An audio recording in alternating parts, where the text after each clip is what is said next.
Hello and welcome to a brand new show of Market Makers. 2017 was supposed to be a dull year for Indian markets, but it has turned out to be a dream year.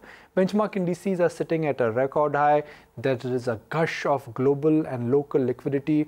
And after many quarters, Indian markets are massively outperforming not only emerging markets, but they are also outperforming developed markets.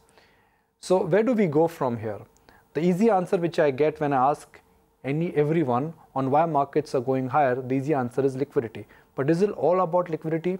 And how does one invest in this so-called liquidity injected market? Where are the spots where there is a lot of value?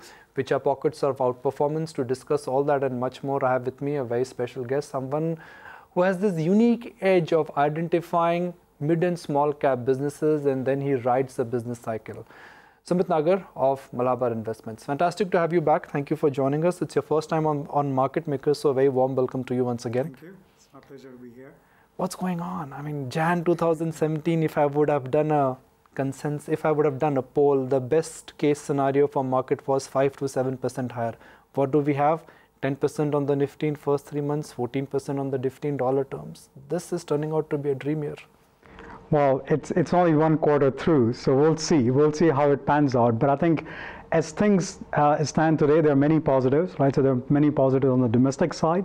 So whether it's the macroeconomic situation domestically, whether it's sort of political stability, I think that people talk about or look at, or sort of GSTs that are coming through and getting implemented, and sort of the positive halo around demonetization that at least the foreign sort of investors look at, and also the domestic people sort of see that as a positive intent. So I think there are many positives that are built into the market, and that's what is causing it to move up.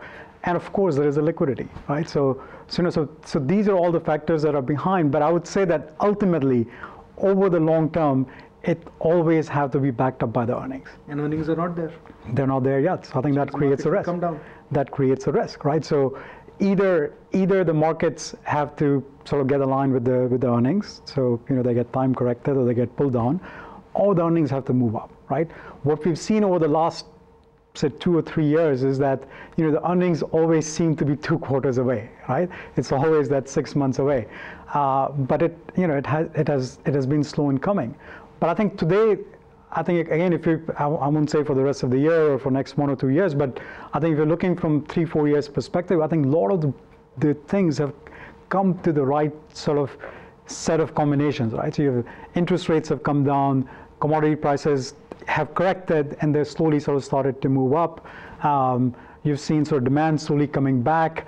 The government spending is going up. So all of these portend well for the earnings to rise, but it hasn't happened yet. So how are you investing in this kind of a market where risk is high, earnings are not there? There is a massive bull market in mid and small cap stocks, and the stocks which you like and the stocks which you own are trading at historic P multiples. This must be a horrible market for you to invest, right?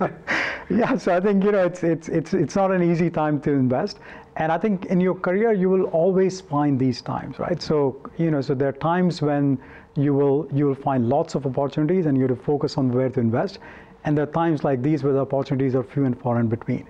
And so what you do during these times is to be careful, right? Not to overextend yourself in terms of investing your capital, and just find sort of few ideas in between where you can either on the existing portfolio or every now and then in new positions where these are unique situations where you can deploy some capital, right? But otherwise, I think you're probably just better off sitting them out and then waiting for the next opportunity. You don't know when it's going to come, right? But it's the same way on 7th of November, nobody knew what is coming through. So the opportunities can come for whatever reason. But once they come, you should have the conviction to be able to go in and put in the money and then not be worried about the noise that's around you. How would you describe your investment thesis? Howard Marks, when I met him when he was in India 3 weeks ago, he said that every investor, they need to have an edge. That edge could be information or that edge could be analysis. Your edge is not information, but it is analysis. So when you look at the same data which all of us are looking at, you look at it differently. So walk me through that thought process. So it's no different from the companies that we look to invest, right? Every company that we look to invest, we look for what is unique about them, right?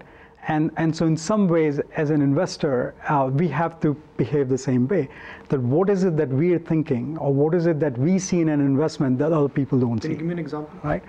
And so the example could be, I think we've talked before about Avanti Feeds, right? You know, it's a company that a lot of people have had concerns about, that, oh, there is fear about, you know, what can happen because of disease, and, you know, the volumes can just plummet. You know, people think the market can go down, market share can go down, but without really sort of digging deeper into understanding that, right? And so if you do a lot of work and try to understand that what happened in Thailand was set of specific issues to that country, those kind of risks are very, very difficult to replicate themselves in India. You have a company here which is very strong. You know, they have two players which combined have 80% plus market share, which means that there is something specialized about what they do, right? And to be able to establish that meant that we had to go to a number of shrimp farms across the country, meet a lot of people, understand their advice, talk to people from Thailand in terms of what happened there. So you have to do a lot of these things to be able to understand, you know, why is it that this investment is actually safer compared to what other people think. Right? So you have to be able to go that extra mile in terms of your research. And if you honestly cannot answer the fact that we know something about this company or investment better than potentially other people out there, then basically you're just gambling, right? Because whenever you're buying, somebody else is selling, right? And so I think that's a very good construct to have in mind, to make sure that you really understand the business well, and you understand it from a long-term perspective as opposed to what's happening next 1 quarter or 2 quarters. So typically when you buy a stock, you buy it for at least 3 to 5 years or even beyond that? So our investment horizon going in is 5 years. Though in practice, there are cases where we have held things for much longer than that. But going in, the view is that you're looking at it with a 3 to 5 year perspective. So it's not for the next quarter or for the next 1 year. You know, great investors whom I've met have always told me that we don't have any emotional linkage with our investments. Mm-hmm. Would you say that that is very, very important? I mean, you've made money in Eicher, so I'm sure it's a happy stock for you. Mm-hmm. But now somewhere at the current P multiple, whichever way I cut and dissect, Eicher is an expensive stock. So the temptation to get out should be there. I think it's always there, right? For great companies, you know, once they get recognized as great companies, you know, people value them and they want to invest in that. And in that process, the valuation moves up. It moves up to the level where what it deserves. And in many cases, it overshoots. It's just like a pendulum, right? And so when the pendulum sort of swings away beyond what a business is worth, you have to make that call in terms of whether the swing is much too far away from where it ought to be. And in that case, you may decide to trim, or to say that, you know, these are just things that will always happen through the course of an investment. And if the long term, the investment is great, you just sort of stay in. So are you happy to own Eicher for next 5 years? We're happy to own Eicher for the next 5 years. You know, unless if the valuation really goes to excessive level, which we don't think currently it's there. But if it does, then yeah, we will look at trimming or exiting, but not as of now. The challenge for Eicher is that as of now, they are riding just one platform, that's Royal Enfield. Mm-hmm. And that could be dangerous because unlike any other consumer business, auto is also an feel and experience, and you don't know what could be the longevity of this platform. I think the longevity is there. You know, the brand has been around for 100 years or more than 100 years. It's been around in India for more than 50 years. I think there is a tremendous following. I know it because I own one, and you know, I've been a very avid sort of follower. But even otherwise, I think if they've done a great job in terms of keeping that aspirational value of the brand, right? At least in India, I think it's very, very true. And I think they've also been one of the very few brands that have been able to transcend itself, you know, across generations, right? So today, if you look at the average people who are buying, it's in the 20s, right? And so these are sort of new people that are bringing into the fold, right? And even today, the waiting period is there, right? So I think, you know, they've done a great job in terms of being able to do that. And that's just one leg. You know, the second leg is in terms of them, you know, taking this brand and this experience outside the country. And they've just started that. They just started seeding the markets. But I think it's a great optionality, right, for them, that if they get it right, there is, you know, market which is potentially 2x, 3x, 5x the size of the market that they're currently addressing, right? So I think that is the potential that's in there. It's not clear whether they can fully address it, right? But that potential is there. And in the meantime, I think they are there in India. I think they will keep expanding. And yes, they will be adding other brands. So in terms of branding, I don't see them sort of adding bikes with other brands. But for them to be able to, address other categories, say like the Himalayan, I think those opportunities are definitely there.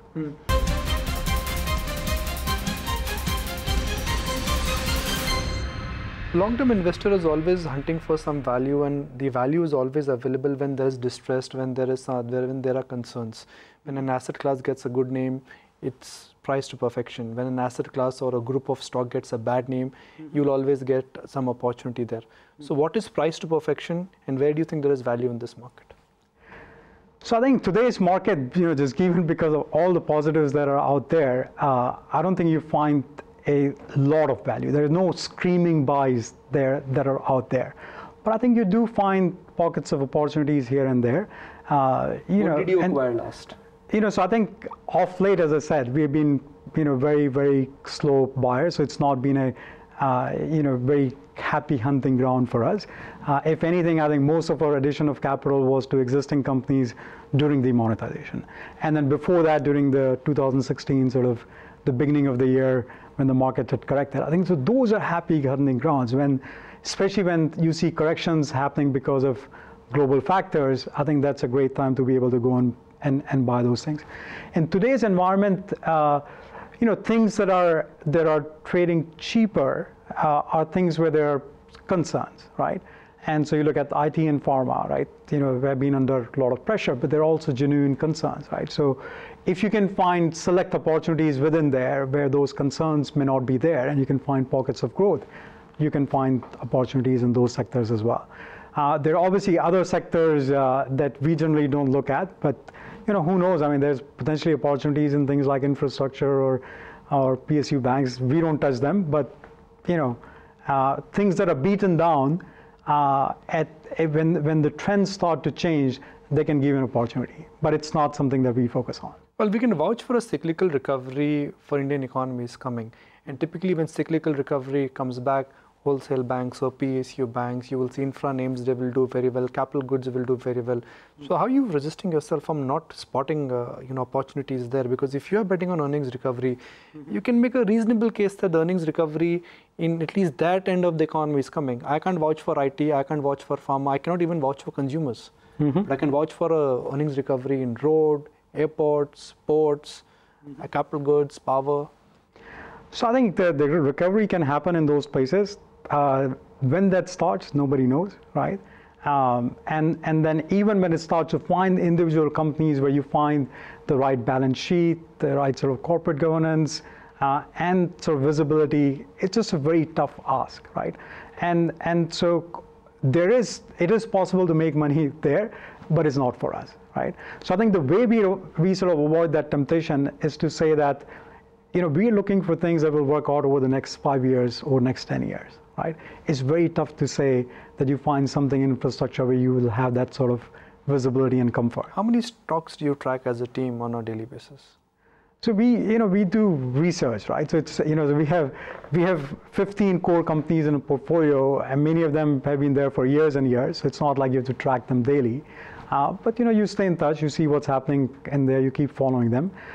The new companies that we look at, those are sort of, you pick one company and research them over a quarter, right? So you spend a lot of time and effort on new investments. Existing companies, the 15 core companies, you keep sort of tracking them, you keep following them. Outside of that, you keep looking at other sort of ideas that you like, but the price is not something you like, right? So it's sort of, you just keep them on a back burner, keep sort of watching them, how they're evolving over a period of time.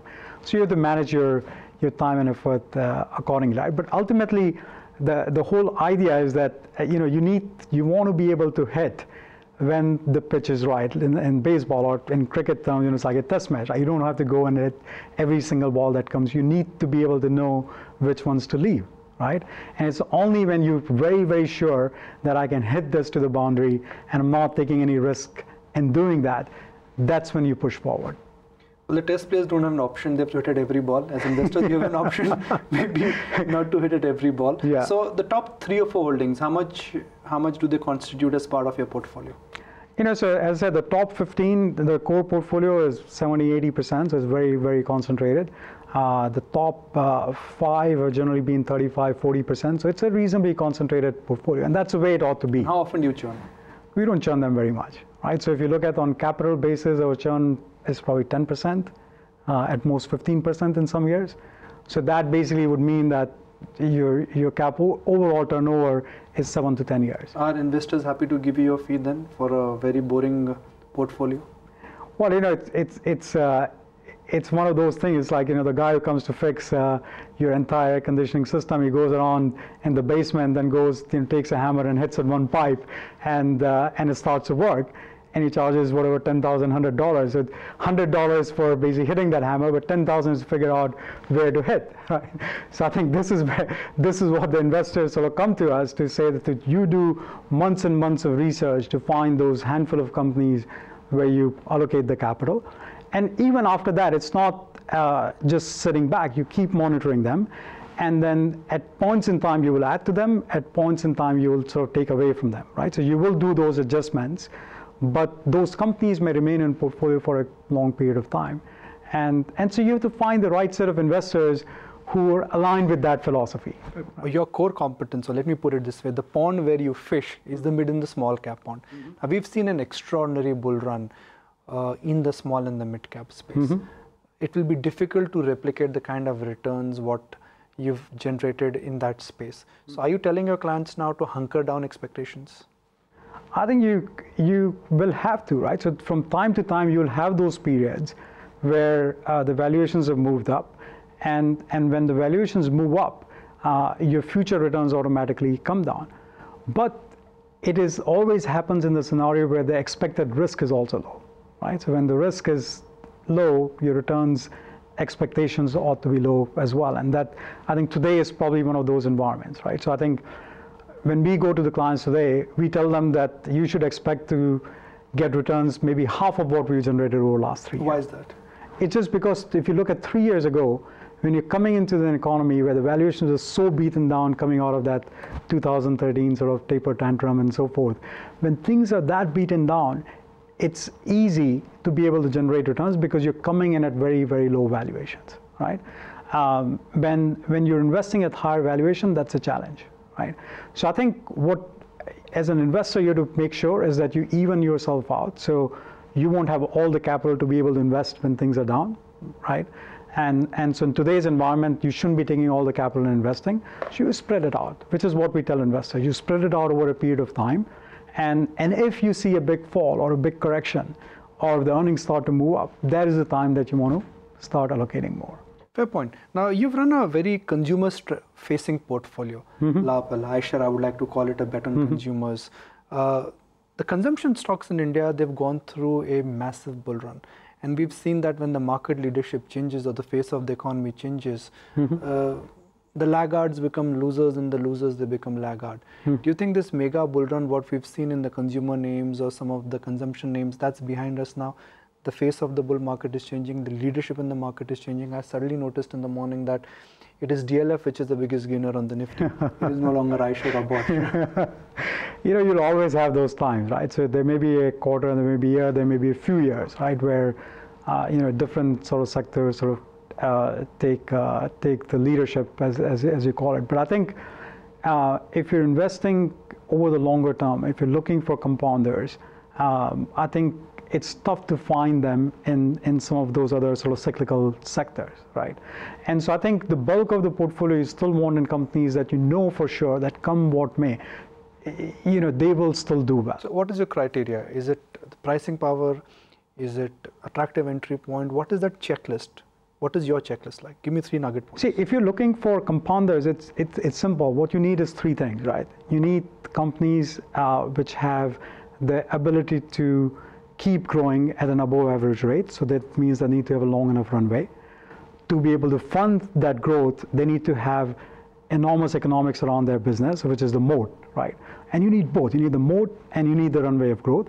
And then you need to find this combination at a reasonable valuation. Right, related to those three. Give me an example of a stock or a company which you want to own right now, but you're waiting for that 10% correction or that 15% volatility. So I think a lot of the consumer companies are in that boat, right? Where, there have been some concern about people are saying that, maybe leadership is changing, other sectors will do well. And maybe it's true in case of some of the staples where the valuation has really gone up a lot and the growth is not there. But in some of the discretionary names, maybe that's not the case. I think they can do very well. And if you're looking over the longer term, I think our penetration of many of these products is so low in the country that it is bound to keep increasing for many, many years to come, right? Honestly, I don't know of anyone who would say, I don't want to have a car, or I don't want to have an AC if I had the money, right? So it's only a question of the affordability. The demand is already there, right? So as the affordability keeps increasing because people are earning more, and as you earn more, your sort of discretionary sort of spending can go up. And then also having access to credit, right? Which is again something that is on a structural rise. I mean, consumer credit in India is one of the lowest in the world, right? So as that increases, people's buying power will keep increasing and people will consume more things, right? So I think the consumption story is here to stay. Yes, you may have a quarter, a year where, it may not give as high a return as some of the other sectors. But if you're looking over a period of next 5 years or next 10 years, that is one of the sectors that you can bank on. I'm going to quote a very dear friend of mine here, Ramdev Agrawal, and what I've learned from him over the years is that you have to bet on value migration. And that's what he's done over the years, and he's made his money. He bought into Bharti because he was betting on the value migration of fixed line moving towards wireless. He bought into private banks because he was betting on a value migration of PSU banks losing market share to private banks. Where are you debating, deliberating, or investing these very basic proponents of value migration? Because if you get one of these mega trends right, you're sorted for many years to come. Yeah. So I think across all of these sort of top 3 or 4 sort of themes that are playing out over the long term, right? I think this value migration is a very big part of that, right? So if you're looking, our viewers, they always appreciate when you start talking in names. And this is when our compliance people start to get worried, right? So you have to find that balance in there, right? But we talked about talked a lot about consumers. And consumer is an area where you're seeing a lot of shift happening from unbranded to branded, within branded sort of to more premium products, and so that's a clear value migration that's happening. When your spending power is limited, most of it goes in your sort of basic necessities, right? But once those are over, incrementally everything that comes in goes towards discretionary products. So that's a big value migration that sort of takes place. So I think that's one area. In financials, I think you talked about, right? This whole from PSUs over to whether it's private banks or NBFCs or maybe in some cases or these smaller finance banks that are coming through. There's a lot of value migration that's taking place there, and you can benefit from that. Outside of these, I mean, rural is one of the great opportunity that exists today, right? Because a whole host of factors that are sort of coming together. You can't have a country move forward when 70% of your population is not moving forward. Fair point. Job creation is still. Job creation needs to happen. There are talks about this direct sort of benefit transfers. You're going to have a lot of focus coming in on crop productivity, and as all of those things happen, the rural consumption and rural credit will move up. So that's a whole gamut of opportunities that opens up over the next 10, 15, 20 years. And it's still so early that it's not clear who the great winners are going to be. So I think that's a great place to be in across a whole range of value chains to find the right opportunities. So whether it's in the agri inputs, whether it's in terms of processing those agri commodities into something that's more valuable, whether it's sort of providing rural-oriented consumer products or providing credit to them, it's so underpenetrated today that it can go 20-fold, 30-fold over the course of next 10 or 20 years. The sheer size of opportunity is so large that you cannot fathom what some of these companies and what these sectors could do. Okay, thank you so very much for joining us. It's been fantastic to have you, and I certainly enjoyed our conversation today. Thank you so much. It's been a pleasure. That's it on this edition of Market Makers. Thank you for tuning in, and thank you for watching the show.